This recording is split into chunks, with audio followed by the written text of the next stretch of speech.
Bismillahirrahmanirrahim. Assalamualaikum warahmatullahi wabarakatuh. Alhamdulillahirabbil alamin. Wa bihi nasta'in ala umurid dunya waddin. Wassalatu wassalamu ala asyrafil anbiya'i wal mursalin. Nabiyyina Muhammad wa ala alihi wa sahbihi ajma'in.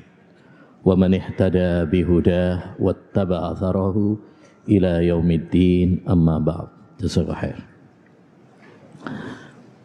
Rabbi israh li sadri wa yassir li amri wahlul 'uqdatam min lisani yafqahu qawli. Allahumma inna nas'aluka ilman nafi'a wa rizqan thayyiba wa amalan mutaqabbala. Ayyuhal ikhwah wal akhwat, kaum muslimin wal muslimat yang semoga senantiasa dirahmati dan diberkahi oleh Allah Subhanahu wa taala. Masih dalam daurah pembekalan bekal pulang liburan.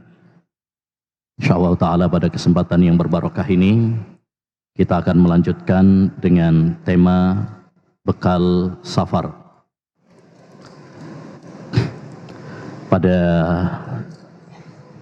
dasarnya, aslinya, sekarang jadwal Ustadzuna Ahmad Sabik hafizahullah ta'ala, tetapi beliau ada udzur mendadak.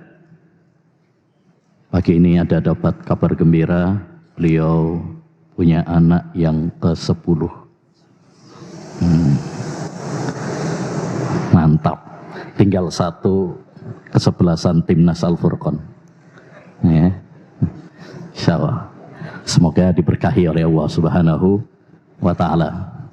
Nah, ya karena mendadak, ya cari badalnya susah, akhirnya ana sekaligus mengkodok yang ba'da subuh tadi. Nabi SAW bersabda, man nama anis salah aw nasiyaha falyusalliha khina dzakaraha.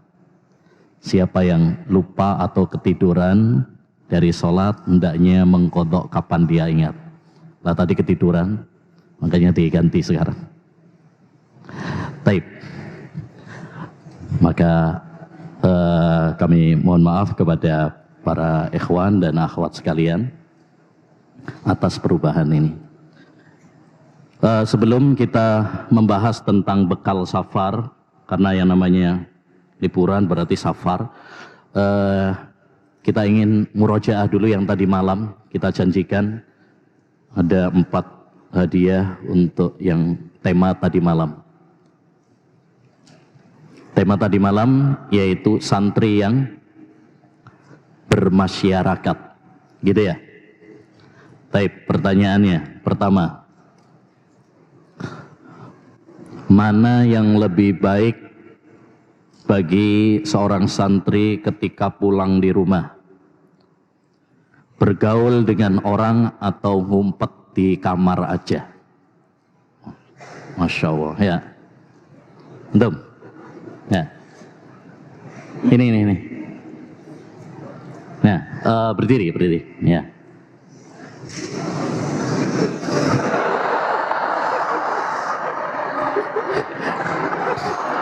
Kok 2 orang? Gak apa-apa. Gak apa-apa. Ini dulu ya. Nanti kalau nggak bisa baru yang belakangnya, ya, yang tadi sudah kadung berdiri juga. Nggak apa-apa, ini menunjukkan apa? Semangat jawab ya kan, sehingga semuanya pada berdiri. Ayo, mana yang lebih utama? Santri ketika liburan ngumpet di rumah aja, atau gaul sama orang, atau gimana? Gimana? Kurang jelas. Bergaul dengan orang. Bergaulnya bagaimana? Apa pokoknya dengan sembarangan orang, atau nanti tetap kita bergaul ya, tapi jangan kebablasan. Jangan kebablasan. Kuper jangan. Kuper itu apa? Kurang pergaulan, ngumpet aja, jangan. Tapi koper juga jangan. Apa koper? Korban pergaulan. Terlalu kebablasan jangan. Kurang pergaulan juga jangan. Jadi tetap bergaul tapi dengan norma-norma, dengan adab-adab. Ya tadi. Masya Allah. Barakallahu fikum. Baik. Tadi yang sudah berdiri, ayo berdiri lagi.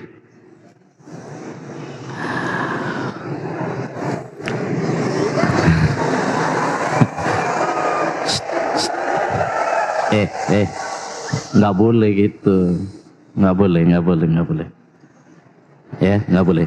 Harusnya kalau ada yang berani menjawab itu dimotivasi. Ya. Doakan barakallahu fi gitu. Jangan malah digituin. Ya. Belum tentu kalian berani jawab juga. Yang lain. Beraninya sweet-sweet tok aja. Baik. Sebutkan kegiatan-kegiatan yang bermanfaat kalau pas liburan. Apa aja? Baca Quran. Membantu orang tua. Yang keras sedikit suaranya. Satu lagi, yes. Membaca Al-Quran. Bantu orang tua. Yang ketiga,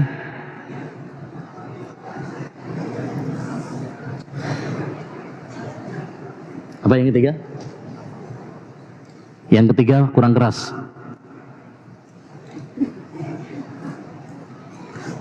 Membaca Al-Quran. Yang kedua, membantu orang tua, birrul walidain. Masya Allah. Baik, yang ketiga apa? Satu lagi.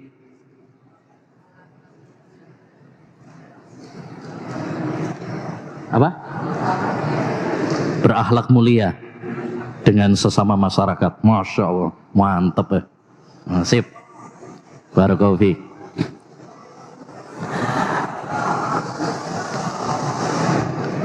Didoakan. Barakallahu fiik. Masya Allah. Baik. Baik. Sekarang yang suka sweet-sweet. Siapa? Angkat tangannya. Yang tadi sweet siapa? Sekarang angkat tangan.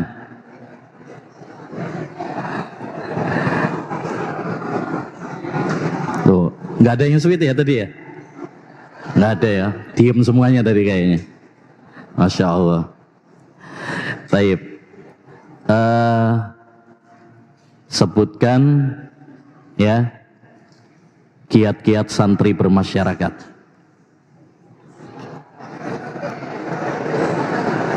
Padahal. Nah. Ini depannya. Ya. Antum. Ya. Berdiri. Nah.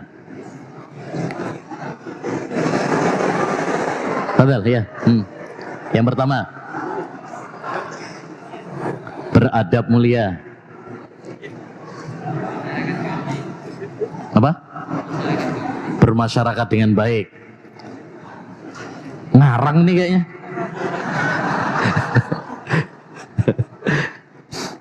Taib, terus. Hah?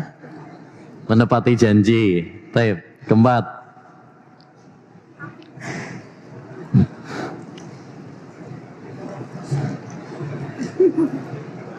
Jangan lama-lama mikirnya. Nunggu wahyu ini kayaknya.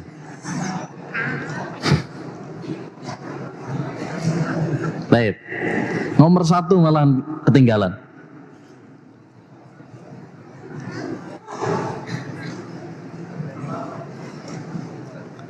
Apa? Berhati mulia. Tayyib, ahsant. Nah, nomor 1 kiat yang pertama ya Pak. Nah, berhati yang bersih, nggak ada dengki, nggak ada musuhan sama orang. Itu yang paling penting. Ya, yang kedua apa? Menjadi santri yang bermanfaat, berbarokah. Apa yang kita bisa bantu kepada orang lain, lakukan. Gitu kan? Yang ketiga, menepati janji. Ya, jangan suka ingkar janji. Yang keempat, lembut dan tidak gampang marah. Taib. Siapa yang bisa melanjutkan? Nomor 5 sampai 6. Sampai 8. Ya, yang sebelah sini. Ya, ini yang kecil. Masya Allah. Sambil ngapal dulu.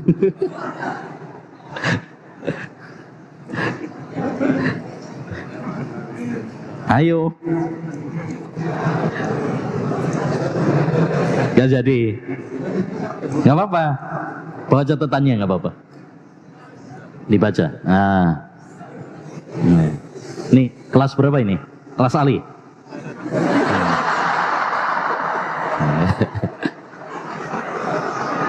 Baik. Apa? Nomor 5.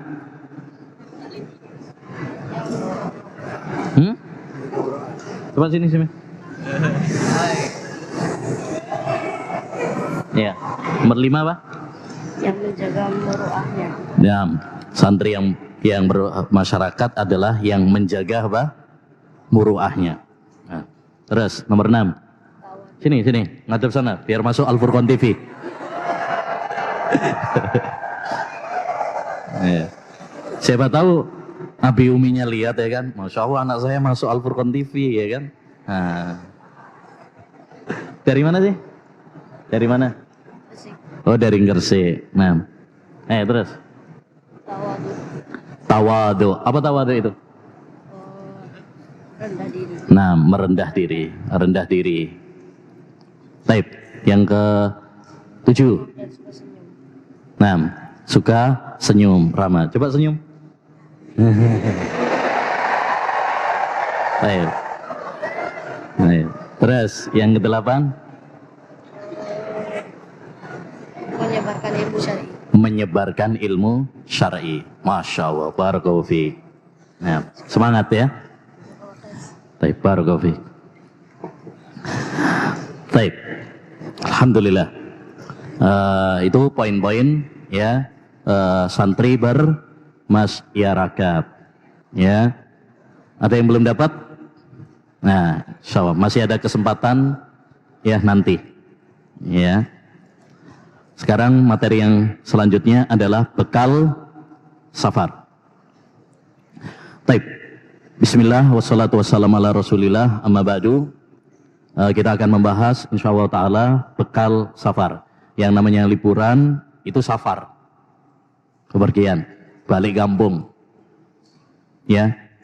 Dari ma'had ke tempat tujuan. Dan itu adalah perjalanan safar. Apa itu safar? Apa manfaatnya? Dan bagaimana adab-adabnya? Ini yang insyaallah ta'ala akan kita bahas pada kesempatan yang berbarokah ini biidznillah jalla wa'ala.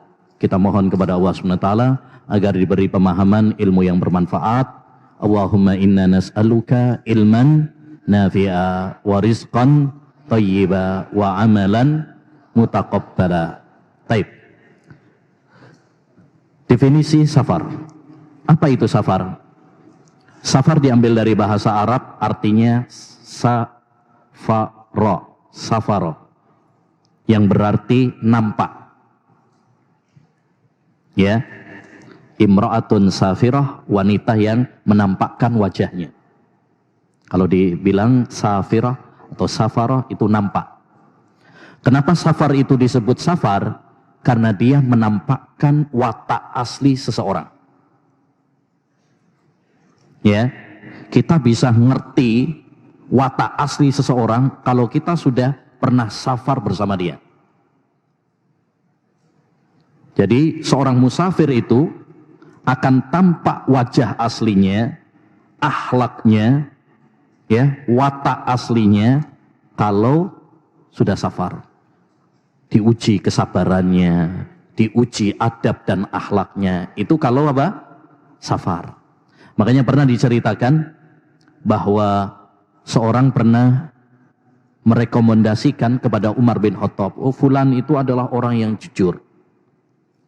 Apa kata Umar bin Khattab? Kamu sudah pernah safar sama dia apa belum? Belum wahai khalifah. Kamu pernah hubungan masalah keuangan dengan dia apa belum? Belum wahai khalifah. Kalau begitu kamu belum mengenalnya. Ya, karena safar itu menampakkan apa? Ya, karakter asli seseorang. Makanya kita di pondok itu nggak ngerti tuh teman kita yang sekamar sama kita watak aslinya bagaimana, itu kelihatan karena kita tiap hari apa? Ketemu sama dia. Bagaimana dia akhlaknya baik apa tidak, ya, ngantuan apa tidak, itu paham betul ya kan, karena kayak keluarga gitu kan. Kalau sekamar, sekelas, ngentutan apa tidak, ngerti banget itu, ya, istilahnya gitu. Karena kita sama-sama apa, ya, sekamar, safar bersama, akhlak akan kelihatan. Baik, adapun dalam istilah fikih, safar itu artinya ya melakukan perjalanan ke suatu tempat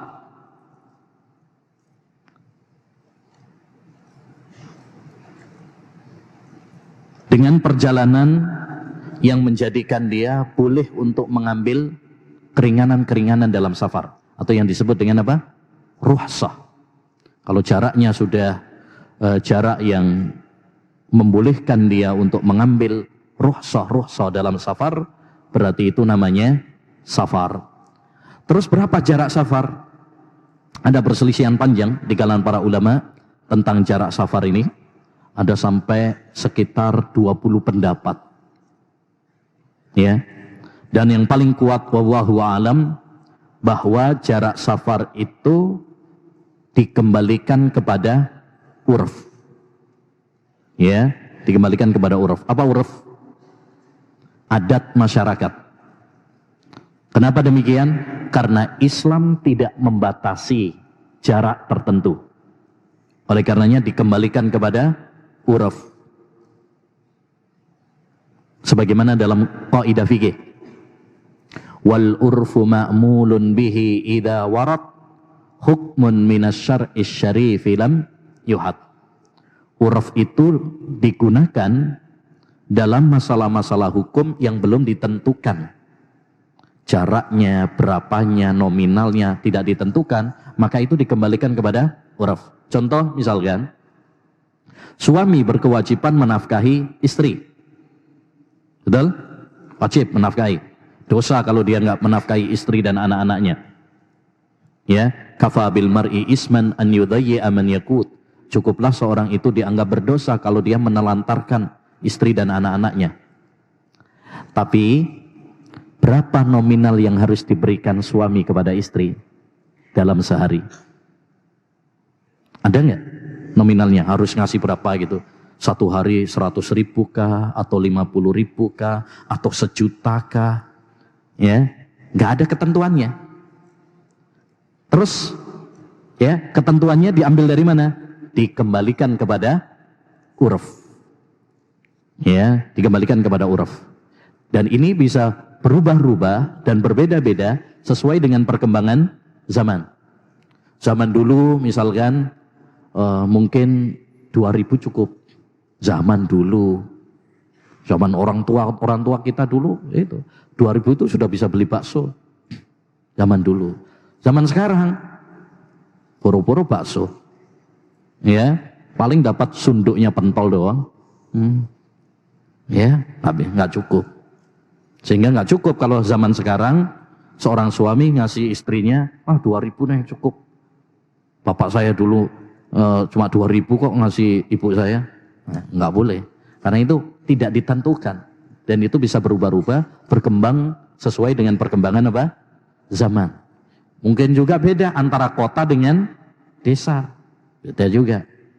Makanya ya tidak ada ketentuannya dalam syariat, dikembalikan kepada uruf. Dan ini kaidah penting dalam fikih. Kaidah penting dalam fikih. Oleh karenanya, ya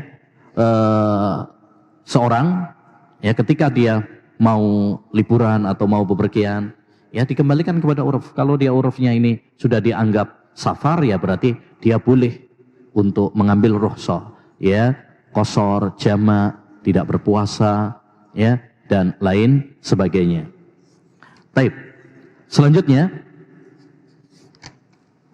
Hukum safar. Pada dasarnya safar itu boleh-boleh saja. Hukumnya mubah. Ya, hukumnya mubah. Hukum asal safar adalah mubah. Tetapi bisa berubah sesuai niat dan tujuannya. Rasulullah SAW bersabda, "Innamal a'malu binniyat." Sesungguhnya setiap amal itu tergantung kepada niatnya. Contoh, bisa berubah menjadi wajib kalau safarnya untuk haji yang wajib. Safarnya untuk jihad yang wajib, berarti jadi wajib. Ya, bisa menjadi sunnah. Ya, kalau itu untuk misalkan menjenguk orang yang sakit, menghadiri walimah, atau umroh. Karena umroh menurut jumhur ulama sunnah. Ya, bisa juga hukumnya mubah. Seperti liburan atau jalan-jalan rekreasi yang diperbolehkan. Ya, atau tadabbur alam, melihat keindahan alam, ke gunung, ke laut misalkan, mubah. Ya, hukum asalnya adalah apa? Mubah. Safar juga bisa menjadi makruh kalau hanya untuk berambisi menumpuk dunia. Ya, nah, menghabiskan waktu dan tidak ada manfaatnya, ya itu juga bisa menjadi apa? Makruh. Yang kelima, bisa juga berubah menjadi haram. Safar itu bisa jadi haram loh. Kapan itu? Kalau safarnya bertujuan untuk melakukan yang haram. Ya, dia pergi ke suatu tempat, niatnya ya udah nggak bener, mau melakukan hal-hal yang diharamkan oleh Allah SWT, mau berzina, mau mencuri, mau minum khamr dan sebagainya, maka safarnya jadi haram. Dari sini dapat kita ambil faedah penting. Ketika kita safar, ketika kita liburan, hal yang paling penting untuk kita benahi adalah masalah niat dan tujuan. Antum mau liburan nih, niatnya ngapain? Jangan sampai niatnya, wah udah menghayal duluan, nanti mau nonton ini, mau main game, mau udah dirancang nih sekarang. Nah, dan ada beberapa santri yang sudah merancang begitu, sudah ada. Wah, nanti saya kalau rumah nanti bakalan begini-begini. Kok tahu Ustaz? Iya, orang tuanya ngasih tahu. Ya, ada beberapa santri sudah merencanakan seperti itu. Nah, ini nggak boleh. Ya, tata niat antum ketika safar ini, ketika liburan ini, niatnya mau ngapain? Kalau niat antum, saya mau berbakti kepada kedua orang tua, menghilangkan penat, kebosanan, supaya nanti saya lebih segar, semangat lagi belajarnya. Wah, ini bagus, berpahala. Liburan antum berpahala, liburan antum berbarokah, liburan antum bermanfaat. Ya, tapi kalau sudah niatnya udah nggak benar, nah liburan antum menjadi petaka. Maka hal yang paling penting yaitu apa? Menata niat. Innamal a'malu bin niat.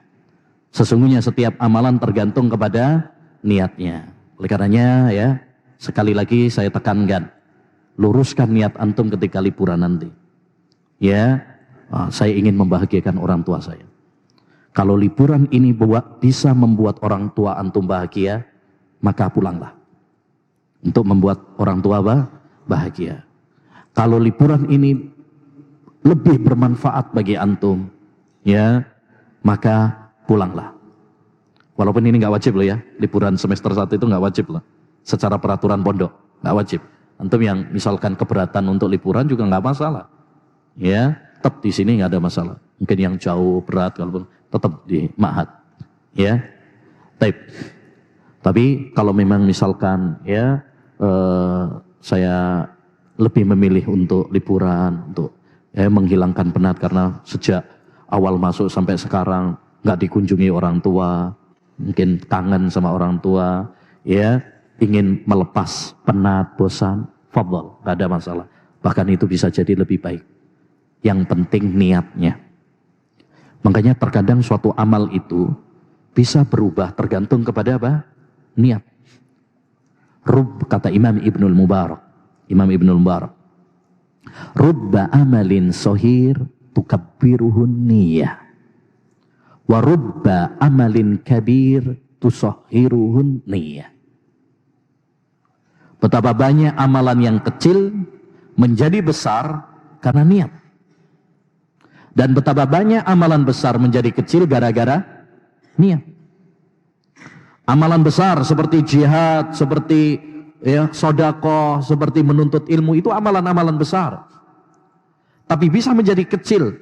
Bukankah di dalam hadis justru yang pertama kali diseret ke neraka itu gara-gara apa? Orang yang salah niat dalam jihad, membaca Quran, sedekah. Padahal yang mereka lakukan amalan-amalan yang besar. Tapi bisa jadi orang yang melakukan amalan kecil justru mendapatkan pahala besar. Bukankah Nabi menyampaikan ada orang masuk surga gara-gara menyingkirkan gangguan dari jalan? Ada wanita pelacur yang diampuni dosa-dosanya gara-gara bantu anjing yang kehausan. Ini amalan kecil tapi pahalanya besar. Gara-gara apa? Niat. Maka niat ini penentu utama. Ya, penentu utama. Jadi koreksi niat kita. Ya, tata, luruskan niat kita. Liburan, pulang ya ke kampung halaman, ke rumah, tujuannya ngapain? Ya, kalau memang itu membawa manfaat lebih banyak, pulanglah. Kalau justru pulang malah menimbulkan madarat yang lebih banyak, mending gak usah pulang. Ya, mending gak usah pulang. Baik. Selanjutnya, dampak positif dan negatif safar. Pembahasan yang ketiga, dampak positif safar dan dampak negatifnya safar. Safar itu ada manfaatnya, tapi juga ada mafsadatnya juga. Di antara manfaat dari safar disebutkan oleh Imam Syafi'i dalam syairnya, tagharrab anil awtani fi talabil ula wasafir fafil asfari khamsu fawaidi tafarruju hammin waqtisabu ma'isyatin ilmun wa adabun wa suhbatu majidin. Kata Imam Syafi'i rahimahullah, safarlah dari tempatmu, dari kampung halamanmu. Makanya dulu ulama-ulama itu melakukan safar ya. Sampai dibukukan oleh Al-Khatibul Baghdadi sebuah buku Ar-Rihlatu fi Talabil Hadis. Melakukan perjalanan jauh untuk mencari apa? Hadis. Itu sampai dibukukan sendiri. Kisah-kisah para ulama dalam menuntut ilmu dari negeri ke negeri. Bahkan mereka itu banyak yang jalan kaki. Ada yang bahkan kencing darah. Ada yang sakit, mati, kelaparan. Loh, kisah-kisah mereka luar biasa. Mereka luar biasa. Tahu nggak gurunya Imam Bukhari itu berapa? Gurunya Imam Bukhari lebih dari 1000 guru. Berpindah-pindah dari satu negeri ke negeri yang lain. Ya, itu menunjukkan apa? Semangatnya para ulama untuk safar. Makanya antum alhamdulillah bisa safar, mondo, itu manfaatnya luar biasa. Ya, manfaatnya sebagai santri itu luar biasa. Banyak hikmah, banyak manfaatnya. Wasafir fafil asfari khamsu fawaidi. Safarlah karena di dalam safar itu ada 5 faedah kata Imam Syafi'i. 1, tafarruju hammin, menghilangkan kesumpekan, kebosanan. Ya, nah, bosan. Termasuk santri juga. Mungkin kadang mengalami futur, bosan juga. Oh, belajar terus. Akhirnya apa? Ya, namanya badan butuh apa? Refreshing, penyegaran. Ya, nah, nggak ada masalah. Asalkan antum secukupnya dan tujuannya untuk mengembalikan, memulihkan semangat. Ya, tidak ada masalah. Kata Ali bin Abi Thalib, innal qalba la tartahu kama yartahul badan. Sesungguhnya hati itu pengen refreshing seperti badan juga butuh apa? Refreshing. Ya. Karena kalau enggak, kadang apa? Bosen, jenuh, sumpah, iso-iso malah budrek, stres, mana. Nah itu. Nah, itu dihilangkan salah satunya dengan apa? Safar, itu faedahnya. Waqtisabu ma'isatin, mengais rizki. Iya, nih kalau antum mah kayaknya enggak ya. Ini maksudnya orang itu kadang safar itu tujuannya untuk mencari rizki. Makanya kan banyak orang kadang dia enggak dapat pekerjaan di kampung halamannya, dia pergi ke tempat yang lain untuk mencari rizki. Orang Jawa kadang pindah ke luar Jawa, dapat pekerjaan di sana. Bahkan kadang-kadang pergi ke luar negeri. Di Indonesia susah dapat pekerjaan, malah pergi ke Saudi, ke Malaysia, ya, ke Singapura dan yang sebagainya untuk cari rizki. Ya, safar. Kemudian ilmun, mendapatkan ilmu. Ya, seperti kita safar untuk mendapatkan ilmu, pergi ke pondok. Ya, apalagi para ulama dulu safar, mereka ya berbulan-bulan lamanya hanya untuk mencari satu hadis. Nah ini salah satu tujuan atau hikmah dari apa? Safar. Kemudian yang keempat, wa adabun, mendapatkan adab. Ya, bertemu dengan orang-orang yang mulia, dengan orang-orang yang soleh. Seperti antum misalkan safar ke ma'had, ya, bertemu dengan teman-teman yang baik, bertemu dengan ustadz-ustadz, antum bisa meniru akhlak mereka, adab mereka. Nah, wasuhbatu majidin, bertemu dengan teman yang baik. Nah ini juga, ya, ini salah satu faedah juga. Safar itu semakin memperbanyak apa? Teman-teman yang baik. Nah ini, kayak antum di pondok. Kalau antum misalkan nggak mondok, di kampung aja, temannya paling itu aja, dikit. Tapi kalau antum mondok, masya Allah tuh, wah hanya satu masjid ini berapa coba? Nah ini teman kita semuanya. Semakin banyak, yang ini dari Sumatera, yang ini dari Kalimantan, yang ini dari Papua, yang ini dari Jawa Tengah, ya, yang ini dari Jawa Timur, berarti Timur Tengah, ya kan? Nah, banyak sekali.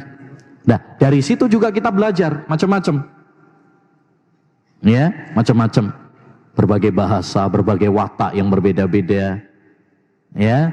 Nah, Bhinneka Tunggal Ika, ya, walau kita berbeda-beda bahasa, tapi kita tetap satu, yaitu merah putih. Nah, mantap ya. Ya ini NKRI, harga mati. Baik. Itu tentang manfaatnya apa? Safar. Ya, banyaklah manfaat yang lain juga banyak, menambah iman kita. Safar itu bisa menambah iman kita karena kita bisa melihat keajaiban-keajaiban alam, ya, laut, ya, gunung, ya, tumbuhan-tumbuhan yang berbagai macam, itu bisa menambah keimanan kita. Makanya Allah SWT memerintahkan kepada kita dalam Al-Quran, surat Al-Ankabut ayat 2, Kul siru fil ard fanduru kaifa bada'al khalq. Ya, berjalanlah kalian di muka bumi ini, lihat, tadabbur terhadap alam-alam. Makanya kita kalau rekreasi, kalau bepergian, jangan cuma sekedar senang-senang aja, tapi renungkan tanda-tanda kekuasaan Allah. Lihat laut yang begitu luas, lihat gunung yang begitu indah, lihat pohon-pohon, bunga-bunga, hewan-hewan, ya, apalagi kalau masuk kebun binatang macam-macam. Nah itu bisa menambah keimanan kita, masya Allah, luar biasa. Di antara manfaatnya juga bisa menyehatkan badan kita karena kita gerak, jalan itu bagus, ya, bagus, bisa menyehatkan. Menyantum sering kan dari sana ke pondok, ke masjid, ini bagus tuh, jalan kaki terus, sehat insya Allah. Ya, ditambah setiap langkah kita mendapatkan apa? Pahala. Ya, intinya Intinya manfaat dari safar ini banyak sekali. Tapi ingat, ya, bahwa di dalam safar juga ada dampak negatifnya. Di antara dampak safar adalah berpisah dengan orang-orang yang kita cinta. Kalau antum dari rumah ke pondok berarti berpisah dengan keluarga. Kalau dari pondok ke rumah berarti berpisah dengan teman-teman yang ada di pondok. Kan itu. Syairnya Imam Syafi'i tadi tentang 5 faedah safar dibalas oleh sebagian ulama penyair juga. Abdul Qadir bin Abdul Fath. Wa idza qila fil asfari khamsu fawaidi. Kalau ada yang mengatakan safar itu memiliki 5 faedah, aqulu wa khamsun la tuqasu biha balwa. Maka aku menjawab, ya, safar itu memiliki 5 dampak negatif juga. Jadi bukan 5 faedah, 5 dampak negatif. Yang pertama, katanya tadyi'u amwalin, ngabisin duit. Nah, ngabisin duit karena butuh ongkos, pulang butuh ongkos, apalagi kalau yang naik pesawat, ya, harus vaksin, harus antigen, harus ini, harus itu, ya, ribet. Yang naik kereta, ya, yang naik mobil juga butuh ongkos, ya kan. Nah, habisin duit, apalagi kalau yang jauh-jauh tuh, ya, butuh modal, butuh uang, ya. Taip, makanya kalau yang orang tuanya memang tidak mampu, ya, saran saya gak usah pulang, ya.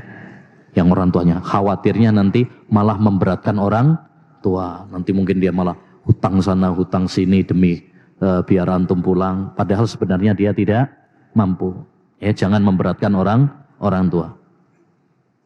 Taip. Yang kedua, wahamlu masaqqatin. Ya, yang kedua menanggung beban. Ya, menanggung beban. Nah, safar itu beban, nggak enak. Makanya Nabi mengatakan apa? As-safaru qit'atun minal adzab. Safar itu adalah bagian dari azab, siksaan. Seenak-enaknya safar tetap nggak enak. Betul nggak? Walaupun antum naik pesawat, walaupun antum naik Pajero, panas jowo jero,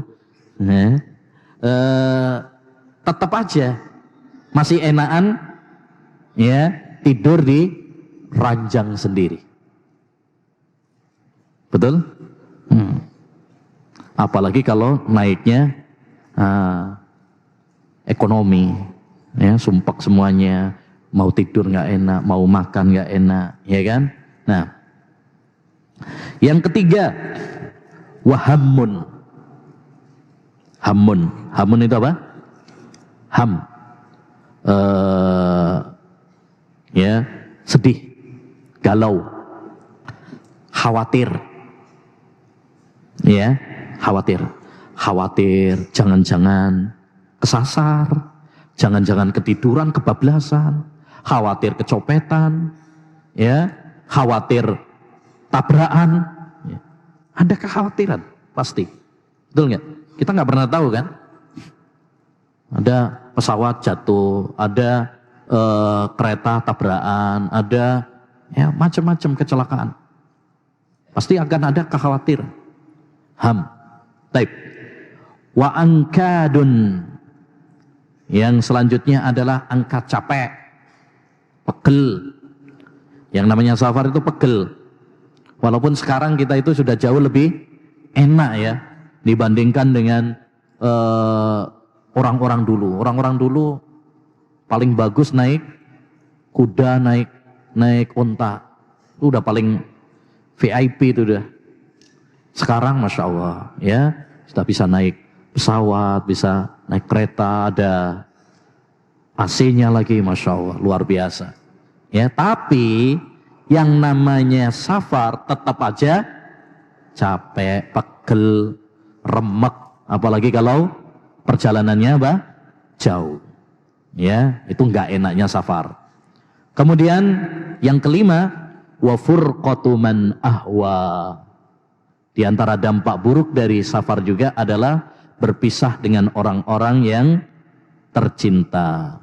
Berpisah dengan orang-orang yang tercinta. Baik.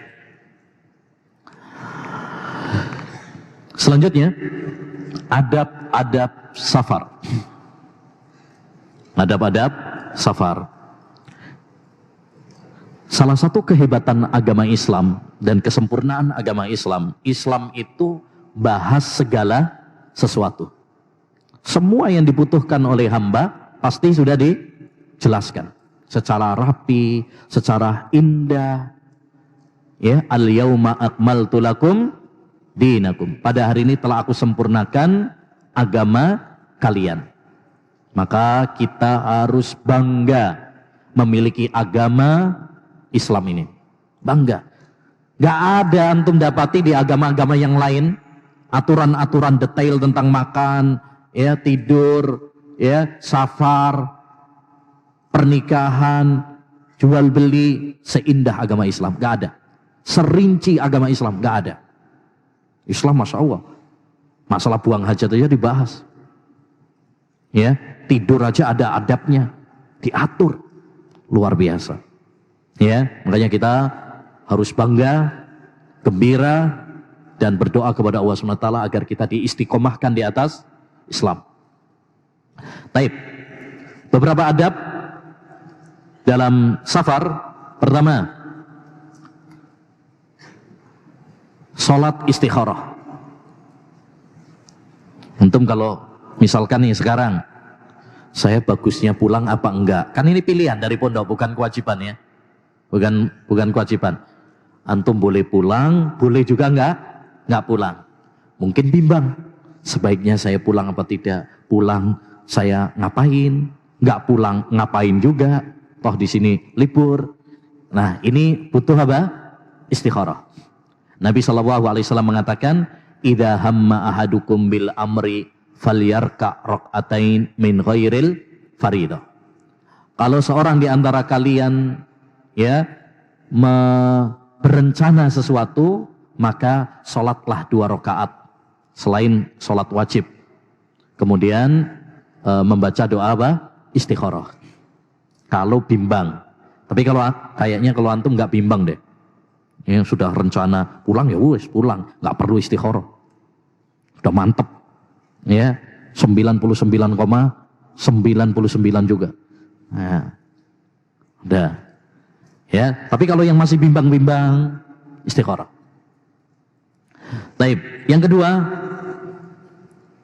bertobat kepada Allah Subhanahu wa taala.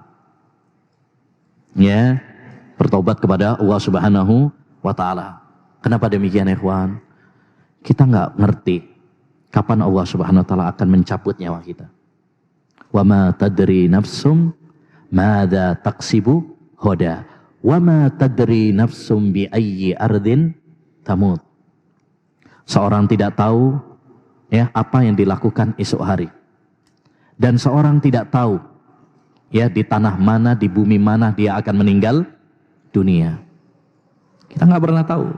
Bisa jadi pas senang-senangnya liburan pulang, nggak taunya ya ada insiden kecelakaan. Kita nggak ngerti. Makanya bertobat kepada Allah SWT, selesaikan segala urusan kita dengan Allah dan urusan kita dengan sesama manusia. Yang masih musuhan sama temennya, yang berantem, yang iri sama temennya, jangan sampai nanti pada hari kiamat dituntut besok pada hari kiamat. Sehingga kita menjadi orang-orang yang muflis, bangkrut. Di mana kita punya amalan-amalan istimewa, punya sholat, punya puasa, baca Al-Quran, tapi ternyata kita berbuat dolim kepada teman kita, malah kita transfer kepada orang-orang yang kita dolimi. Justru malah kita akan mendapatkan transfer dosa-dosanya.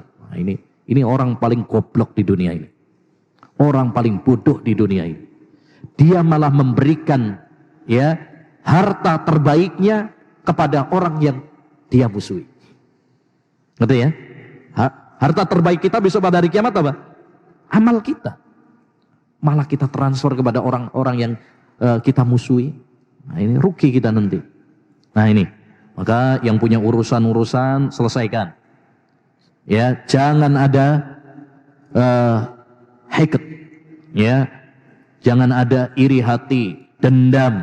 Bersihkan hati kita. Allahumma inni as'aluka qalban saliman. Ya Allah, aku memohon kepadamu hati yang bersih. Jangan dibawa dendam, ya, dendam kesumat. Ya, jangan.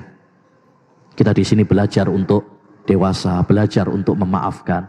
Setiap kita pernah salah, ya, setiap kita pendosa, maka kita harus saling apa? Memaafkan antara satu dengan yang lain. Baik. Yang ketiga, izin kepada orang tua. Ini adab. Jangan sampai orang tua antum di pondok aja, ya, nggak usah pulang. Orang tua nggak bisa membiayain, ya. Tapi antum malah merengek-rengek, nangis, gulung-gulung, ya. Pokoknya aku harus pulang, sambil mewek-mewek gitu. Ya. Akhirnya orang tua apa? Ya, terdesak, ya, terpaksa, utang sana, utang sini, jangan. Maka izin kepada orang tua. Kalau memang orang tua membolehkan, malah seneng, ya, masya Allah, ya, nanti saya jemput, ya udah, pulang. Tapi kalau orang tua sudah, kayaknya mendingan di pondok aja lah, ya, biayanya berat. Lagian mau ngapain di sini? Ya, malah banyak dosa nanti kamu di sini, mendingan di pondok aman. Nah, jadi izin dulu sama orang tua. Ya, kalau orang tua tidak meridhoi, orang tua tidak merestui, jangan pulang. Ya, keridhaan orang tua adalah segalanya. Ridallah fi ridal walid, wa suhtullah fi suhtil walid. Keridhaan Allah Subhanahu wa taala tergantung kepada keridhaan orang tua. Kemurkaan Allah tergantung kepada kemurkaan orang tua. Ya, yang saya tekankan di sini, jangan memaksa dan mendesak orang tua di luar dari kemampuannya. Ya, jangan membuat orang tua dalam posisi apa? Terdesak. Mau nggak dipulangkan nangis terus, nanti malah nggak belajar, ya, malah kabur. Ya, mau pulang juga nggak punya uang. Jadi posisi sulit bagi orang tua di sini. Jangan. Ya, makanya alhamdulillah pondok juga nggak mewajibkan pulang, hanya memberi pilihan. Boleh pulang. Kenapa kita membolehkan? Ya karena pertimbangannya tadi untuk menghilangkan kepenatan. Ya, dan selama ini ya setengah tahun ini nggak ada kunjungan. Ya, banyak orang tua yang minta kunjung, kita stop terlebih dahulu untuk mewaspadai COVID-19 ini. Kita khawatir karena kalau diizinkan antum jumlahnya banyak, ya, dari luar kita nggak ngerti, ya kan? Tentu ada rasa rindu dari sebagian orang tua. Tapi kan mungkin sebagian orang tua juga ada yang nggak mampu. Maka di sini tergantung pada keadaan masing-masing. Keadaan masing-masing. Kalau liburanmu, pulangmu membuat orang tuamu bahagia, pulanglah. Tapi kalau malah membuat orang tuamu susah, mendingan nggak pulang. Ya. Taib. Yang keempat, safar pada hari Kamis. Ya, Nabi SAW itu suka kalau safarnya hari Kamis. Seperti dalam hadis Ka'ab ibnu Malik. Ya, dari ayahnya dia mengatakan, kana Nabi SAW kharaja yaumal khamis fi ghazwati Tabuk wa kana yuhibbu an yahruja yaumal khamis. Nabi berangkat pada hari Kamis dalam perang Tabuk dan beliau menyukai bepergian pada hari Kamis. Makanya liburan nanti kita izinkan pulangnya hari Kamis. Pas loh ini, Masya Allah, sunnah. Ya, liburan nanti 9 Desember itu pas hari Kamis. Itu aslinya masih imtihan. Ya, kita minta pas hari Kamis nggak ada imtihan. Biar pulangnya hari Kamis, mestinya hari Jumat itu. Nah, antum dapat diskon 1 hari. Lumayan lah. Ya. Supaya pas sunnah Nabi SAW yaitu hari Kamis. Yang ke-10. Ya. Ya. Oh, kelima. Ya. Ngetes. Ya, masih fokus enggak gitu loh. Ternyata banyak yang udah ngantuk kayaknya. Siapa yang ngantuk? Yang ngantuk angkat tangan. Mana? Baik. Yang kelima, pamitan kepada orang-orang yang tercinta. Jadi sebelum safar, pamit dulu. Kalau dari rumah ke pondok berarti pamit kepada orang tua. Kalau dari pondok berarti pamit kepada pengurusnya, kepada teman-teman. Ya. Nah, di setiap marhalah kan ada pengurusnya, ada ustadznya. Ya, antum pamit. Nanti khawatirnya kalau nggak pamit, nanti ada yang nyari. Ya kan?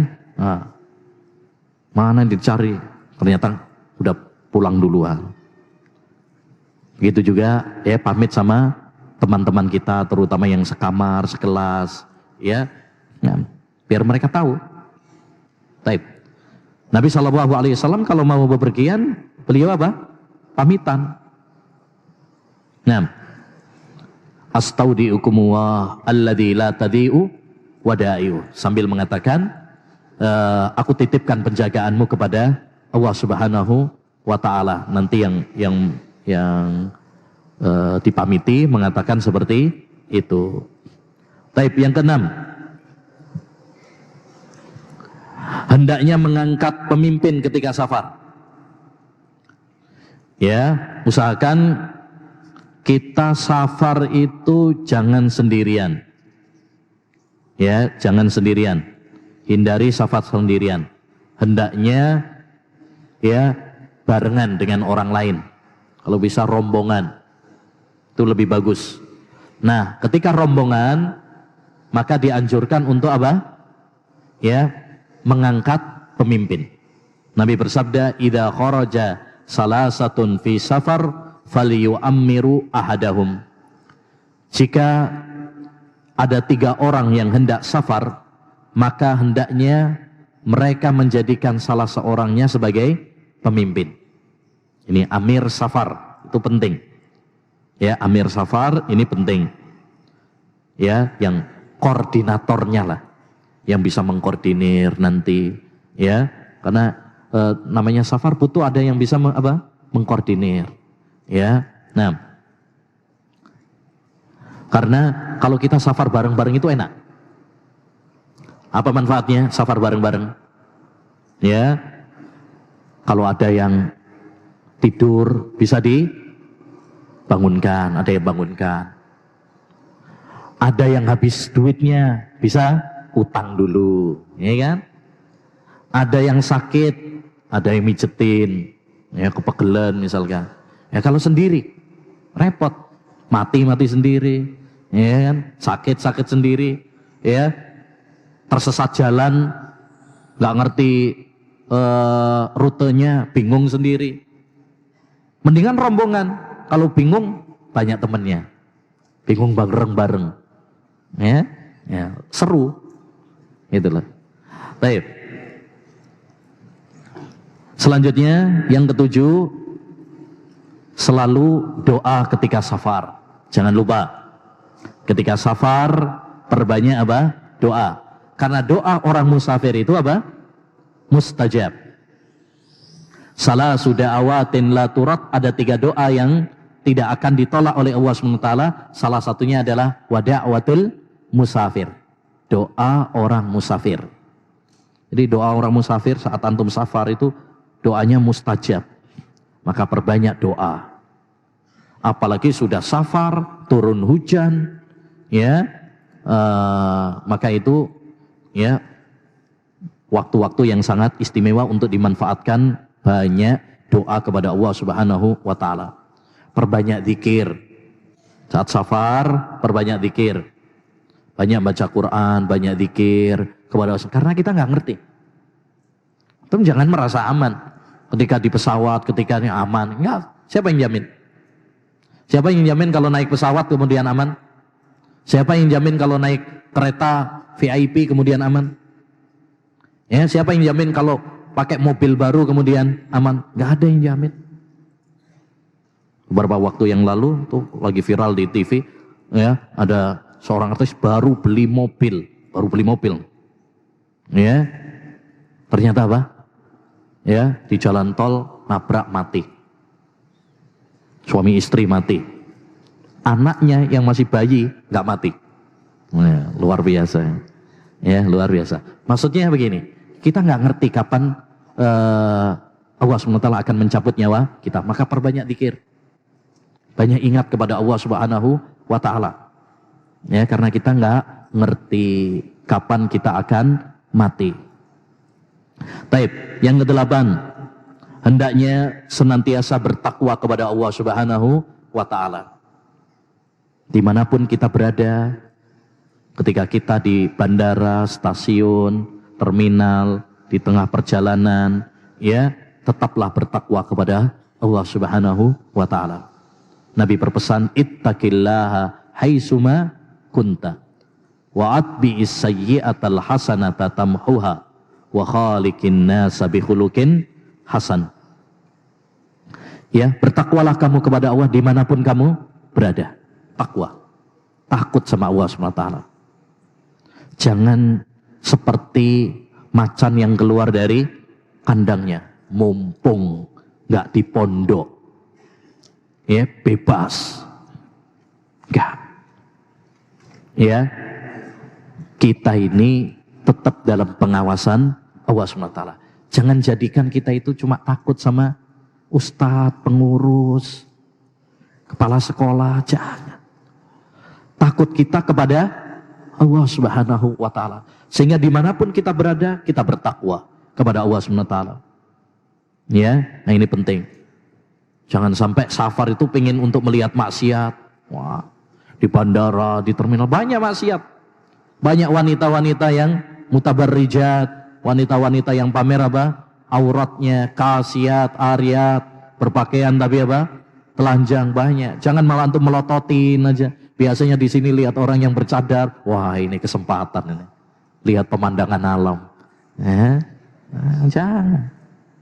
Ya, baik. Jadi ini takwa kepada Allah SWT dimanapun apa berada. Ini penting. Kemudian penting juga adalah ya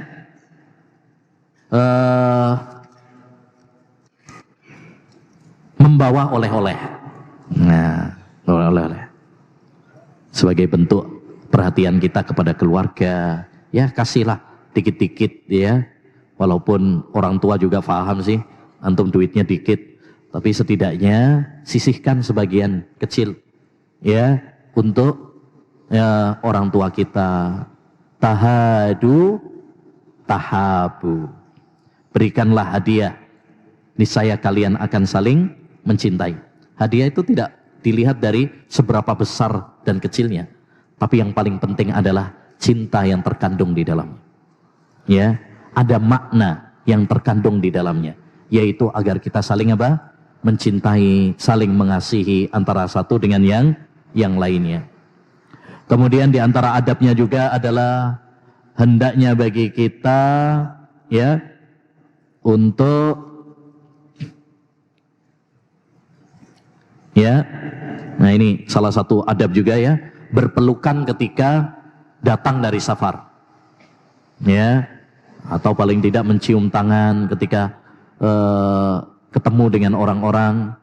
Ya, kalau dulu kebiasaan para salaf dahulu, kalau mereka dari safar yang lama, udah lama nggak ketemu, itu berpelukan. Tapi kalau cuma ketemu biasa, nih kayak kita ya, sering ketemu, itu cuma salaman saja. Tapi kalau udah lama nggak ketemu, mereka apa? Berpelukan. Itu para sahabat Nabi Shallallahu Alaihi Wasallam. Sebagaimana dikatakan oleh As-Sya'bi, adalah para sahabat Rasulullah apabila tiba dari safar, mereka saling berpelukan. Tapi kalau bertemu biasa, cukup dengan jabat tangan. Jelas ya? Ini sunnah dari Nabi Shallallahu Alaihi wasallam, sunnah para sahabat Nabi sallallahu alaihi wasallam. Taib. Dan selanjutnya di antara adabnya juga adalah segera pulang apabila sudah selesai kebutuhannya. Fa idza qadha ahadukum nahmatahu falyu'ajjil ila ahlihi. Kalau seorang sudah selesai hajatnya dari safar, hendaknya dia kembali. Ya, kita safar, sudah selesai batas waktunya, ya udah balik lagi. Ya, balik lagi.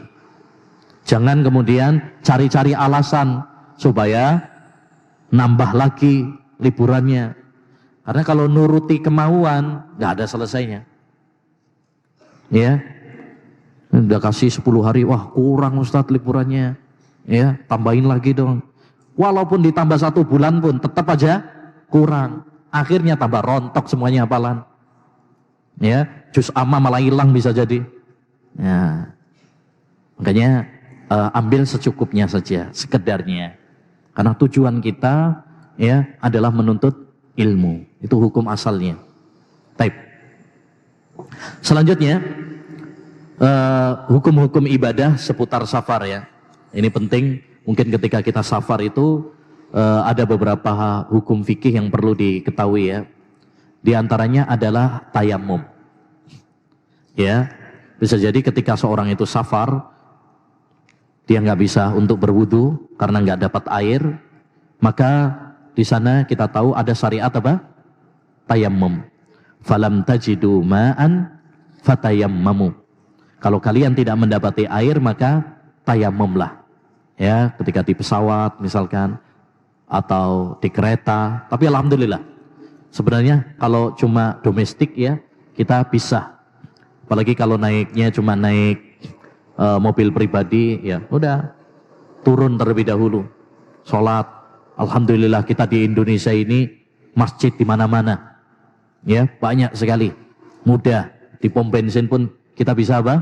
Ya sholat, banyak air melimpah, ya di negeri kita ini. Jadi kalau bisa kita sholat di masjid atau di ya yang ada airnya lakukan. Tapi kalau memang nggak ada, alhamdulillah Islam juga mudah, yaitu ada di syariat penggantinya yang bernama apa? Tayammum, ya. Dan tata cara tayammum, insya Allah udah tahu semuanya, yaitu ya mengusapkan kedua telapak tangan kita ke soid, ya debu, ya tanah yang suci, kemudian meniupnya, kemudian mengusapnya ke wajah sekali dan telapak tangan ya sekali ya, bukan 3 kali seperti wudu, juga telapak tangan saja, bukan sampai siku-siku. Ini pendapat yang kuat dalam tayammum ya, sekali dan hanya wajah dan telapak tangan saja. Taib. Yang kedua, fikih yang kedua juga ibadah saat safar adalah qasar. Ya, alhamdulillah Islam itu mudah. Pada dasarnya sholat itu 4 rakaat, sholat duhur 4 rakaat, sholat asar 4 rakaat, ya, sholat isya 4 rakaat. Tapi karena safar itu biasanya capek, pegel, ya, ngejar waktu kadang, sehingga Allah Subhanahu wa taala memberikan kemudahan, yaitu boleh mengqasar. Apa mengqasar? Meringkas sholat yang tadinya 4 rakaat jadi cuma 2 rakaat. Sholat duhur yang mestinya 4 rakaat jadi 2 rakaat. Sholat asar yang tadinya 4 rakaat jadinya 2 rakaat. Sholat isya yang tadinya 4 rakaat jadinya 2 rakaat. Sholat maghrib yang tadinya 3 rakaat jadinya 3 rakaat. Jangan 1,5. Sholat subuh yang tadinya 2 rakaat jadinya 2 rakaat. Ingat, yang diqasar itu cuma yang sholatnya 4 rakaat. Adapun maghrib dan subuh tidak ada qasar, dengan kesepakatan para ulama. Jangan sampai nanti sholat subuhnya 1 rakaat aja, kenapa? Qasar. Nggak ada. Sholat maghrib 1,5, nggak ada. Ya, baik. Jadi boleh mengqasar, boleh mengqasar sholat. Tapi kalau nggak mengqasar boleh apa enggak? Boleh juga, karena ini rukhsah, keringanan. Yang mau ngambil silahkan, yang nggak mau ngambil juga silahkan. Hanya saja Nabi SAW selalu mengambil rukhsah, keringanan tersebut. Ya, karena Nabi itu senang mengambil rukhsah, ya, keringanan dari Allah Subhanahu wa taala. Innallaha yuhibbu an tu'ta rukhasuhu kama yuhibbu an tu'ta azaimuh. Allah itu suka kalau rukhsahnya diambil. Tapi perhatikan, kalau antum qasar, safar, kemudian mau sholat duhur, ternyata mendapati jamaah yang sedang sholat duhur, sebaiknya mengqasar atau tidak? Tidak. Kalau antum mendapati jamaah, ya, mereka berjamaah melakukan sholat duhur, sholat asar, sholat isya, maka ikuti imam. Ikuti imam. Sebagaimana hal ini ditanyakan kepada siapa? Ibnu Abbas. Kenapa orang yang safar itu kalau dia sholat sendiri mengqasar, tapi kalau dia sholat di belakang imam dia tidak mengqasar, tapi menyempurnakan? Apa jawaban Ibnu Abbas? Tilka sunnatu Abil Qasim. Begitulah sunnahnya Abul Qasim. Abul Qasim itu siapa? Rasulullah Sallallahu Alaihi Wasallam. Jelas ya? Jadi qasar itu disyariatkan, ya, bagi yang bagi sholat yang 4 rakaat. Tapi kalau mendapati jamaah maka tidak qasar, tetap mengikuti imam, karena imam dijadikan untuk diikuti. Innama ju'ilal imamu liyutamma bihi. Imam itu dijadikan untuk diikuti. Taib. Kemudian juga di sana ada rukhsah yang lain yang namanya jamak. Jamak itu apa artinya? Jamak itu artinya menggabung 2 sholat, ya, dalam satu waktu. Sholat duhur dengan sholat asar dilakukan di waktu duhur, itu namanya jamak takdim. Kalau duhur dengan asar dilakukan di waktu asar, namanya jamak takhir. Maghrib dengan isya dilakukan di waktu maghrib, maka namanya, ya, jamak takdim. Kalau maghrib dengan isya dilakukan di waktu isya, maka itu namanya jamak takhir. Dan ini juga rukhsah, keringanan. Ya, keringanan. Ketika kita safar boleh, karena safar itu termasuk hajah. Tapi ingat, ya, safar dan qasar dan jamak itu bukan satu paket. Bukan satu paket. Artinya orang yang qasar mesti menjamak, nggak mesti. Atau orang yang menjamak mesti qasar, nggak mesti. Ini adalah 2 hal yang berbeda. Qasar sama jamak itu 2 hal yang berbeda. Qasar sebabnya adalah safar. Jamak sebabnya adalah hajah, kebutuhan. Bisa jadi orang itu diperbolehkan menjamak, tapi nggak boleh qasar. Contoh orang yang sakit misalkan, tapi dia nggak bepergian. Boleh bagi dia untuk menjamak. Kalau sakitnya parah, dia butuh istirahat, boleh untuk menjamak, karena itu kebutuhan. Tapi nggak boleh bagi dia untuk mengqasar. Kalau dia nggak safar, nggak boleh. Gitu. Ya. Orang safar, safar, tapi tidak butuh untuk menjamak. Bisa jadi dia mengqasar saja, tapi tidak menjamak. Ya. Tapi kalau butuh, ya boleh. Qasar sama jamak juga boleh. Intinya ini 2 hal yang berbeda. Ya, 2 hal yang berbeda. Jamak dengan qasar. Taib. Ya, jadi ini boleh antum menjamak, terutama yang biasanya naik transportasi yang di luar dari area kita. Maksudnya kayak pesawat, kayak kereta. Ini kan kalau mobil pribadi kan enak ya, tinggal ngatur sesuka kita. Kita mau turun di mana itu enak. Tapi kalau pesawat, kereta, lah ini sangat diperlukan untuk menjamak. Kalau misalkan ya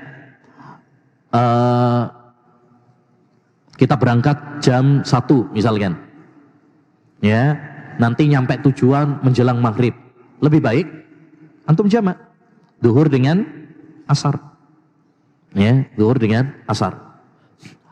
Berangkatnya jam 11, insya Allah nyampe pada tujuan jam 3, sebaiknya nanti aja. Kalau udah nyampe di bandara berikutnya atau di stasiun ya, baru kemudian apa? Ya, Pak. Karena hukum asal sholat 5 waktu tidak boleh di atas kendaraan. Hukum asalnya sholat 5 waktu itu tidak boleh di atas kendaraan. Kalau antum nggak kepepet, ya nggak boleh di atas kendaraan. Kecuali kalau kepepet. Misalkan yang melakukan perjalanan jauh dari Indonesia ke Saudi, misalkan, ya berangkatnya, ya biasanya kalau yang umroh itu ya dari Jeddah itu malam hari, ya nyampe sini siang, berarti sholat subuhnya di atas pesawat. Berarti gimana? Ya mau nggak mau sholat subuhnya di atas pesawat. Nggak mungkin saya turun dulu dong, nggak bisa. Itu namanya kepepet. Tapi kalau selagi antum bisa untuk mensiasati, ya untuk menjamak, lakukan jamak, sehingga tidak perlu untuk sholat di atas pesawat, di atas kereta, di atas mobil, ya. Karena Nabi SAW disebutkan oleh hadis Ibnu Umar, Nabi itu sholat sunnah di atas kendaraan. Ghaira annahu la yusallil maktubah. Hanya saja Nabi tidak sholat wajib di atas kendaraan. Jadi kalau kita bisa untuk tidak sholat di atas kendaraan, ya sholat wajib, maka itu yang hukum asalnya. Taib. Selanjutnya masalah yang terakhir adalah kesalahan-kesalahan dalam safar. Ya, kesalahan dalam safar. Ini penting untuk mengetahui kesalahan dalam safar, tujuannya untuk menghindarinya. Araftu syarra la lisyarri lakin litawakki wa man la ya'rifu syarra minal khairi yaqau fi. Aku mengenal kejelekan bukan untuk kulakukan, tapi untuk aku hindari, untuk kita waspadai. Ya, siapa yang tidak mengenal kejelekan, dia akan terjerumus di dalamnya tanpa dia sadari. Di antara kesalahan saat safar, satu tiarah. Apa tiarah itu? Merasa sial. Merasa sial karena hari, karena hewan. Ini masih ada ini ya. Ada sebagian orang itu punya kepercayaan, kalau dia mau bepergian, kemudian melihat ular, itu tandanya nanti ada kecelakaan. Akhirnya nggak jadi.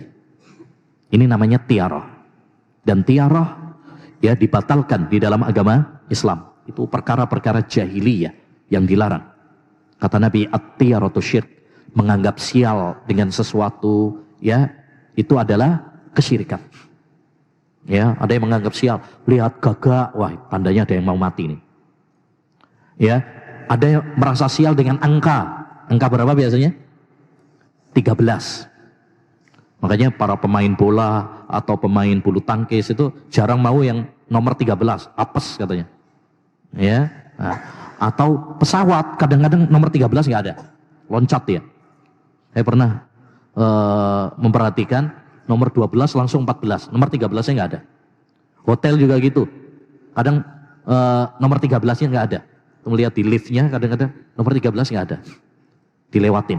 Karena mereka punya kepercayaan apa? Angka 13 itu angka sial.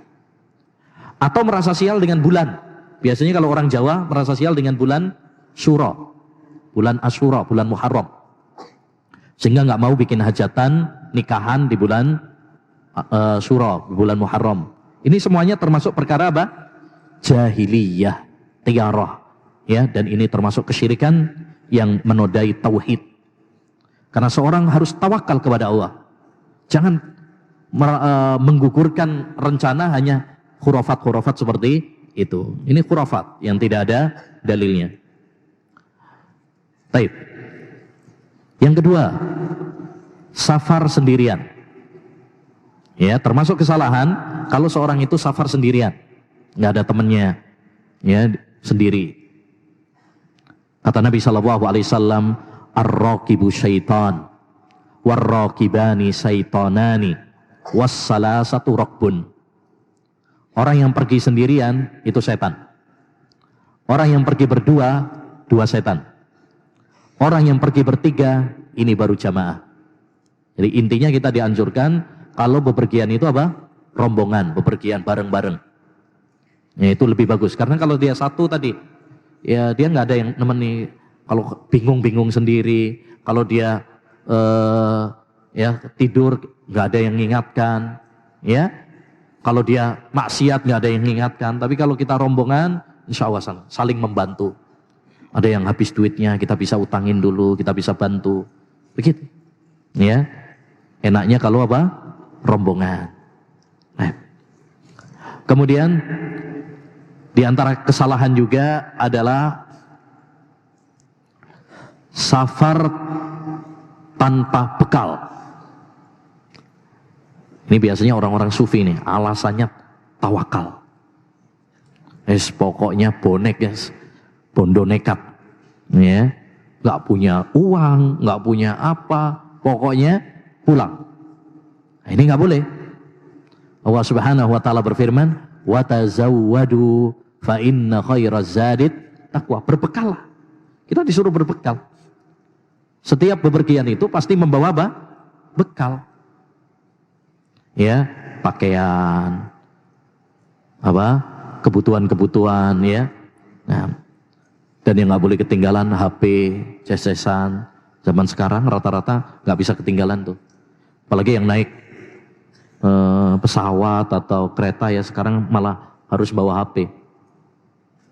Karena lewat aplikasi, ya, pakai aplikasi. Segalanya sekarang pakai aplikasi, ya. Antigennya, kemudian kartu vaksinnya, itu ada aplikasi Lindungi Peduli namanya. Nah itu harus sudah terdeteksi. Nah, artinya KTP-nya disiapkan. Artinya harus mempersiapkan apa? Bekal. Jangan cuma tawakal kepada Allah SWT. Bumi ini milik Allah. Ya, nanti ketika ditarik sama kondekturnya, ya nggak pakai bayar, tawakal kepada Allah. Nah ini, baik, repot kalau seperti itu. Baik, di antara kesalahan juga yang ketiga, wisata ke tempat-tempat maksiat. Ya, wisata ke tempat-tempat maksiat atau tempat-tempat keramat. Ya. Seperti tadi sudah kita sampaikan, wisata itu hukum asalnya boleh-boleh saja, tapi jangan sampai wisata kita yang membawa petaka. Cari yang membawa pahala, yang bisa menguatkan iman kita, ya. Jangan malah yang menambah maksiat, dosa. Ya. Tempat-tempat yang di sana banyak wanita-wanita yang buka aurat, ya hindari. Atau tempat-tempat yang di sana ada kesyirikan, candi-candi misalkan, ya enggak usah. Ya, enggak usah. Ya, baik. Di antara kesalahannya juga adalah wanita safar tanpa mahram. Wanita safar tanpa mahram. Ini dilarang. La tusafiril mar'atu illa ma'adi mahram. Tidak boleh wanita itu safar tanpa mahram. Ya. Nah, makanya di kita syaratnya santriwati akhwat itu harus ditemani dengan mahramnya. Karena Islam memuliakan dan menjaga wanita. Nah kalau nggak ditemenin mahram, ini bisa menjadi fitnah dan bahaya, malah digoda. Orang santri jawab aja sweet, apalagi kalau akhwat coba, wah itu bahaya tuh. Ya malah digodain. Di sana banyak orang-orang yang tidak bertanggung jawab.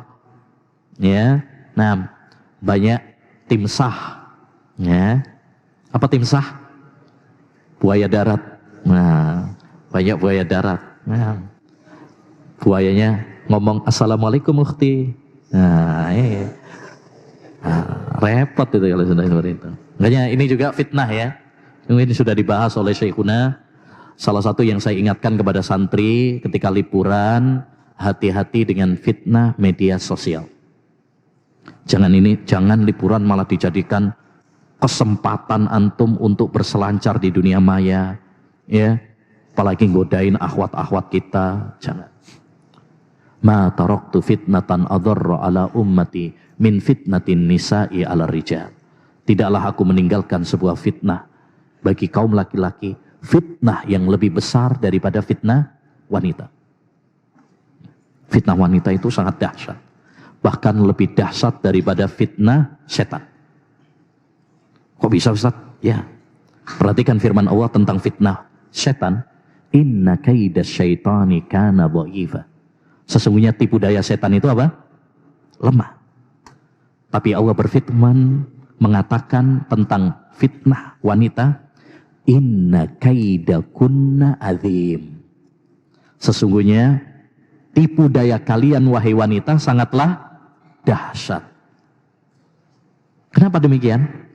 Karena laki-laki lebih tergoda wanita daripada tergoda setan. Kalau setan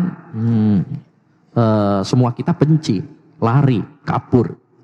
Tapi kalau wanita, apalagi cakep, ya, ini akan menjadi fitnah. Maka saya ingatkan kepada para santri ya, karena sekarang hidup di dunia media sosial dan media sosial ini pengaruhnya luar biasa. Ya, mungkin sudah dibahas oleh ustadz yang lain, Syekhuna, ya, lebih detail, tapi kita ingatkan lagi, ya, kita ingatkan karena ini sangat berbahaya pada zaman kita sekarang.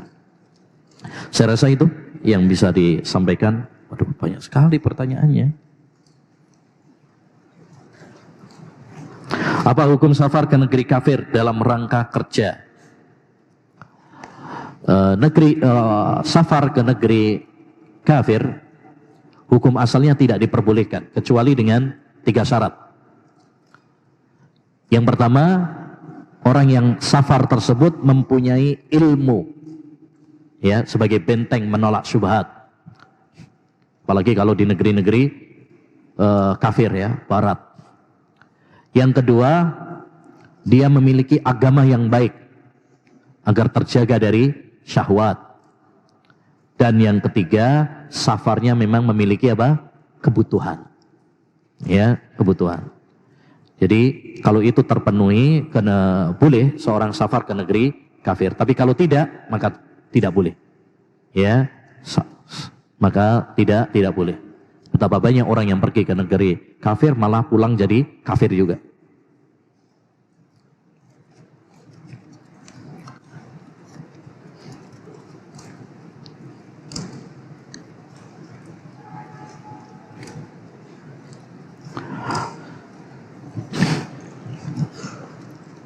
Baik, apa hukumnya cipika-cipiki? Apa cipika-cipiki?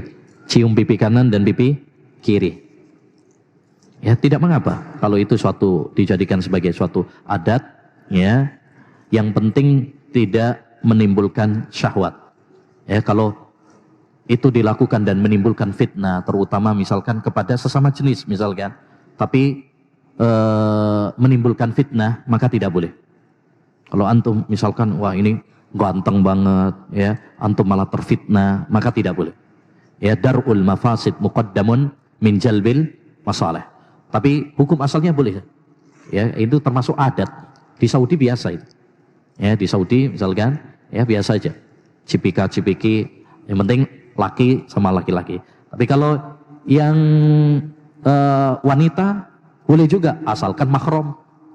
Ya, misalkan dengan ibu antum, misalkan antum datang, antum peluk, ya, cipika-cipiki, cium tangan, terserah, karena itu mahram, ya.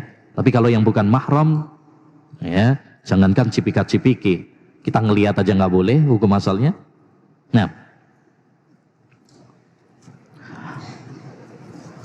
apakah boleh mundur pulangnya? Pulang apa ini? Atau pulang liburannya ya terserah antum. Kalau liburannya kan nggak wajib, ya. Mungkin ini kayaknya baliknya ini kayaknya ini, ya. Kalau baliknya tadi, kalau sudah selesai hajatnya maka harus kembali, ya. Liburannya sudah ditentukan, balik lagi tanggal 19 ya kayaknya, 19 ya udah, ya. Nah, insya Allah waktu 10 hari sudah cukup ya untuk menghilangkan penat, ya, kerinduan.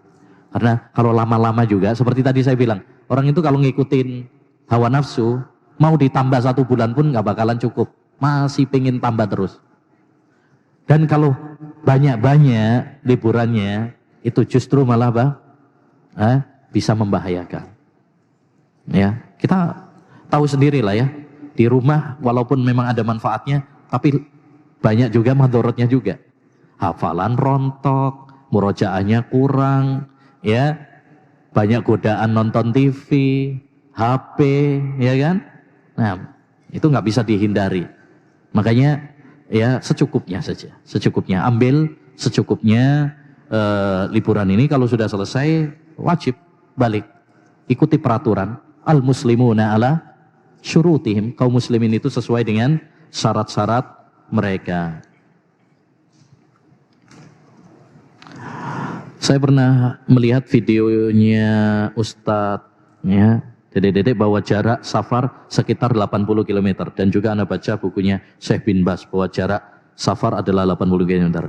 Bagaimana dengan ini? Ya, sebagian para ulama menjelaskan bahwasanya jarak safar itu adalah dengan penentuan. Ya, kalau sekarang memang sekitar 80 km. Ini fatwa lajnah daimah.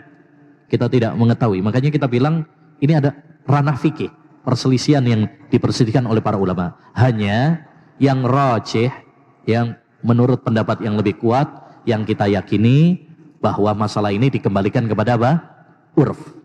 Ini dikuatkan oleh Syekhul Islam, dikuatkan oleh Imam Ibnul Qayyim, dikuatkan oleh Syekhu Masyayikhina Syekh Ibnu Taimin rahimahullah, Syekh As-Sa'di, ya, dan para ulama-ulama yang lainnya.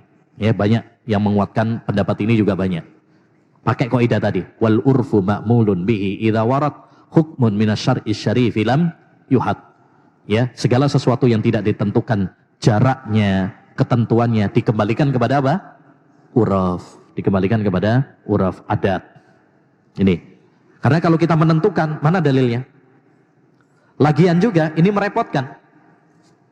Merepotkan. Berarti setiap kita safar harus tahu apa? Berapa jaraknya? Padahal kita tidak semuanya tahu. Mungkin kalau yang sini Surabaya ada tulisannya. Ya. Sini Surabaya 42 km ada tulisannya enak. Tapi sebagian tempat kan mungkin kita nggak tahu jaraknya berapa ini. Masa harus ngukur? Ya, setiap perjalanan harus ngukur. Berat. Yuridu Allahu bikumul yusra wala yuridu bikumul usra. Allah menginginkan kemudahan bagi kalian, tidak menginginkan apa? Kesulitan bagi kalian. Intinya ini masalah khilaf. Nanti antum kalau dalam fikih ya insya Allah belajar perbedaan perselisihan pendapat. Ya, penting nanti untuk lebih menguasai lagi, lebih detail lagi. Man lam ya'rifil khilaf, lam yashumma anfuhul fik. Siapa yang tidak mengetahui khilaf, hidungnya belum mencium bau fikih. Bagaimana jika kita diajak oleh masyarakat untuk melakukan acara kebid'ahan?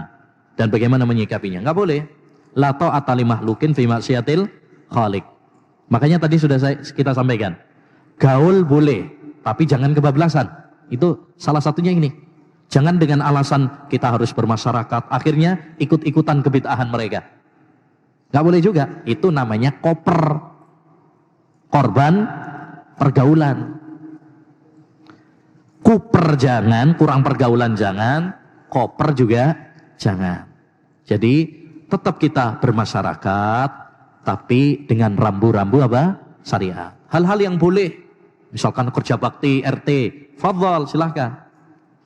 Ya, tapi kalau yang bertentangan dengan syariat maka ya nggak usah ikut-ikutan. Tetap kita berakhlak mulia. Ada tetangga yang sakit kita jenguk, ya. Nah, bagaimana jika kita dari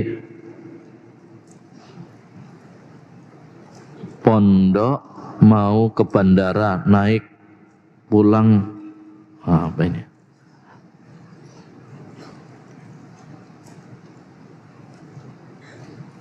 Gak tahu ini, gak jelas. Apakah teriak-teriak dan bersil di rumah Allah seperti tadi merupakan adab yang baik? Bagus tuh pertanyaannya. Tidak boleh. Ya, tidak boleh berteriak-teriak. Kita harus memuliakan apa? Memuliakan masjid. Memuliakan masjid. Ini rumah Allah Subhanahu wa taala. Kita harus beradab. Makanya tadi sudah kita ingatkan juga. Ya, tapi yang namanya orang kadang begitu ya, diingatkan bandel aja. Ya, baik. Kita harus beradab, ya, beradab. Ketika ada teman kita misalkan yang menjawab, jangan diketawain, nggak boleh. Ya, itu tidak diperkenankan. Harusnya malah kita doakan, kita motivasi. Ya, Masya Allah, dia berani. Kok saya nggak seperti dia sih? Kok saya pemalu? Kan nggak semuanya berani bisa jawab. Nggak berani juga. Kadang mungkin dia tahu jawabannya tapi nggak berani, ya kan? Nah, maka ketika ada saudara kita, ya teman kita yang maju, yang jawab, harus dimotivasi, didoakan. Jangan malah diketawain, malah nyinyirin, nggak boleh. Dulu Rasulullah SAW mendengar ada seorang yang ngentut, kemudian diketawain oleh ya sahabat-sahabat yang lain. Maka Nabi SAW menegurnya. Intinya ya kita harus memuliakan masjid, ya jangan ya, dan juga memuliakan teman kita, saling memuliakan, saling mendoakan, ya bukan malah nyinyir, ya atau apa itu ya. Menjatuhkan mental dia, harus dimotivasi. Barakallahu fiik, ya dan sebagainya. Apakah boleh ketika kita sholat di atas kendaraan dengan duduk, tidak dengan berdiri? Pertama tadi, usahakan kita sholat wajib itu tidak di atas kendaraan. Kalau sholat sunnah silakan. Tapi sholat wajib jangan. Ya. Dan hukum asalnya sholat itu dengan berdiri. Walaupun kita di atas kendaraan, kalau bisa dengan berdiri, berdiri. Misalkan di atas kapal itu ya, kapal itu bisa dengan berdiri. Kereta ya juga bisa. Kalau bisa berdiri, berdiri. Tapi kalau nggak bisa, maka boleh dengan duduk. Fattaqullaha mastata'tum. Bertakwalah kepada Allah semampu kalian. Bagaimana dengan seorang pendaki apabila dia tidak mampu wudu dengan air karena dingin? Apakah boleh tayamum? Kalau sekiranya dia tidak kuat dan malah membahayakan dirinya, maka boleh untuk tayamum. Wala tulqu biaidikum ilat tahluka. Jangan menjerumuskan diri kalian kepada kebinasaan. Ini pernah terjadi pada sahabat Abdullah bin Amr ibn al-As atau Amr ibn al-As. Ya, dalam perang Datus Salasil, dia dingin sekali, dia ngimami pakai tayamum. Padahal mandi padahal mestinya junub dia, mandi jinabat mestinya. Tapi karena nggak kuat, ya, akhirnya dia tayamum. Sampailah berita itu kepada Nabi. Wahai Nabi, kita diimami oleh seorang yang nggak mandi jinabat, cuma tayamum saja. Ya, ditanyakan oleh Nabi, benar nggak Amr bin As? Nabi dia menjawab, iya wahai Nabi, aku teringat dengan firman Allah, wala tulqu biaidikum ilat tahluka. Itu dingin banget wahai Nabi. Ya, kalau saya mandi bisa mati. Ya, bisa mati. Fadhahikan Nabi sallallahu alaihi wasallam. Nabi pun apa? Ya, tersenyum. Artinya apa? Setuju dengan apa yang dilakukan oleh Amr bin Al-As. Baik. Insyaallah cukup. Oh iya, ini. Baik, pertanyaan. Kita tutup dengan pertanyaan dari kita.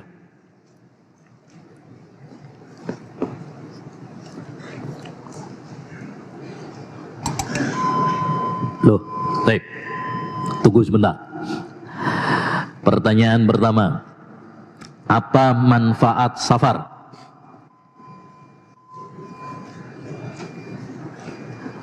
Masya Allah. Wah, grup hijau ini banyak ini, Masya Allah ya. Oh, baru dibilangin ya. Baru dibilang. Nah ini. Baik. Antum. Nah, nih semangat ini, Masya Allah. MSW ya, MSW tapi semangat. Nah,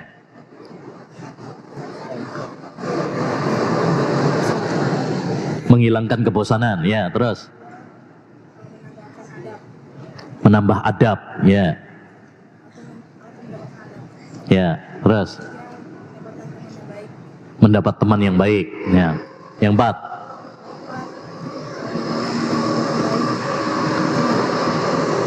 Memperbanyak teman. Nah, terus.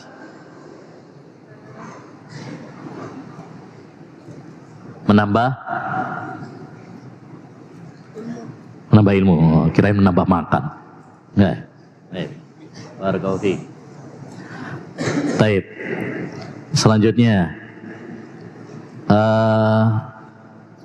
belum ditanya udah gini. Apa dampak buruknya safar? Dah, yang kacamata nih.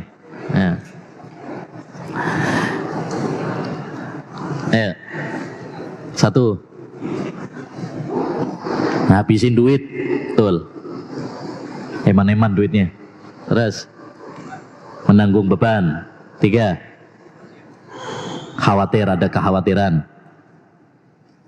4, apa lagi? Berpisah. Ya, berpisah dengan orang-orang yang kita cinta. Taib. Taib. Pertanyaan ketiga.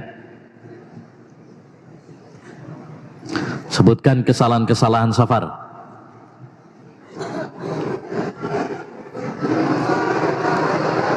Ya dah, nah ini. Ya, antum. Nah, antum. Nah.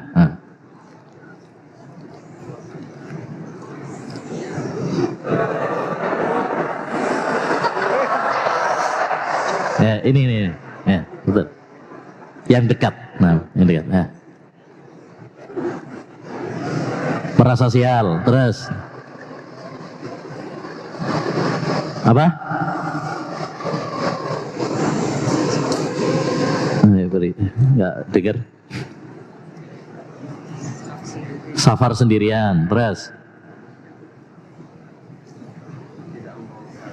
tidak membawa bekal, betul. Yang keempat, wanita safar tanpa mahram, terus apa lagi? Wisata ke tempat-tempat yang maksiat. Sudah? Taib, ahsan. Taib, yang terakhir.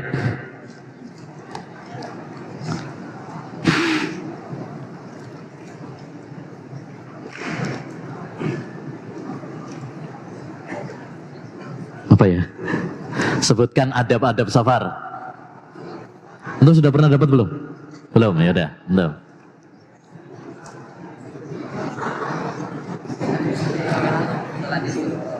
Oh, terhalang dong.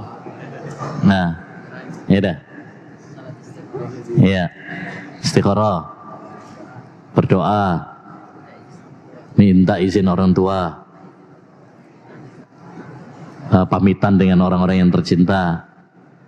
Terus satu lagi lah, bawa oleh-oleh, jangan lupa bawa pungkulan ya. Taib, barakallahu fiik. Taib, subhanakallahumma bihamdika asyhadu an la ilaha illa anta astaghfiruka wa atubu ilaik. Assalamualaikum warahmatullahi wabarakatuh.